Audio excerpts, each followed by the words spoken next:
I've said before, and it's not my point, I stole it from somebody else. We've already seen that Charlie was an indispensable force by keeping the feuding at a minimum. It's clear now that that was his, almost, I'd say it's linearly clear, but it seems obvious now that all these fights that have broken out are broken out because he's not there to keep the peace. Because one of the many, many things he was brilliant at was keeping the peace, to keep the different factions within the movement from fighting. I mean no disrespect to the other people at Turning Point, including Erica Kirk.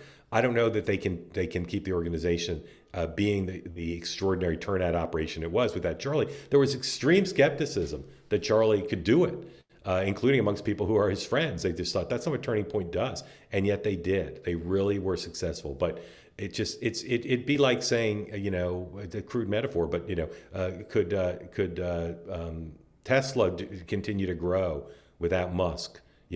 Charlie may have been the indispensable person. So I'm not sure they can do it. As for 28, I don't know about 26, but as for 28, I have backed way off my belief that the vice president's a lock for the nomination and that the president will endorse him. I still think if the president endorses him, he is a lock, and I still think that's the most likely outcome.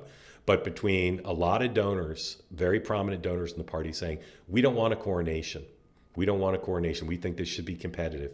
Then some people questioning JD's political instincts on a variety of topics in the last few months, where he's done some things that have been controversial, including related to some of these feuds within the party.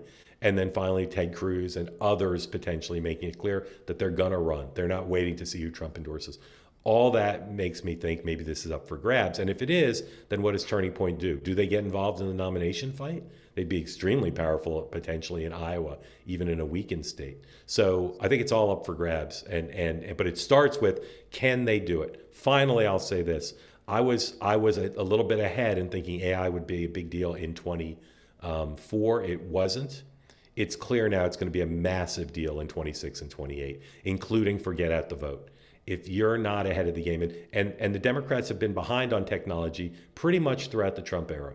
They've been behind, not too far behind to catch up, but behind. So which party, and this would include Turning Point, not just the formal parties, but which tribe is better at harnessing AI for get out the vote? And Turning Point could play a role there. They could potentially, but that's going to require a lot of money and a lot of expertise. And we've yet to see which party is going to really make their mark in saying, we're going to take this extraordinary new technology and we're going to use it to turn out the vote. So that's all to be seen. Mark, thank you. Very grateful to you. Thanks for being part of Two Way. They say that something that's easy is like a walk in the park. Well, easier than a walk in the park, hit the subscribe button, be part of the Two Way community, never miss an episode, be part of our conversations. Thank you for your service to America. And don't forget, you can now listen to the Morning Meeting and Two Way Tonight on Apple, Spotify, or wherever you get your podcasts.